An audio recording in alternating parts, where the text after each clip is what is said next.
Hi up guys, in this video we're gonna talk about Instagram notifications not working. Yes, this could be a quite problem for you, but don't worry about it, we're gonna resolve this problem. Firstly, you need to get up here onto your Instagram application and you need to go on the three dots and you need to go for settings. Next, what you need to do, you need to get up and jump for the setting side which says notification, the second selection. Now here you need to make sure that this first button is not turned off.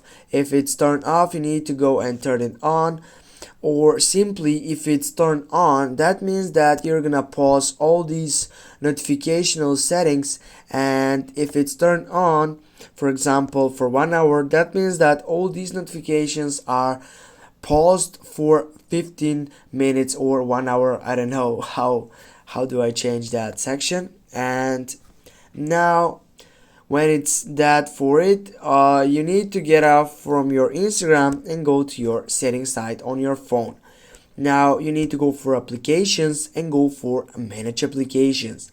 Then on the search box you need to type for Instagram and you need to scroll down and firstly go for clear data, and as you can see you have two options. You need to go for the second one, clear K. Go for OK. And now on the notificational setup for permissions, go for notifications, and also you need to make sure that the first button is turned on. If it's turned off, you need to go and get it for turn it on and get back. Thanks for watching guys, don't forget to hit that like and share the video. See you soon.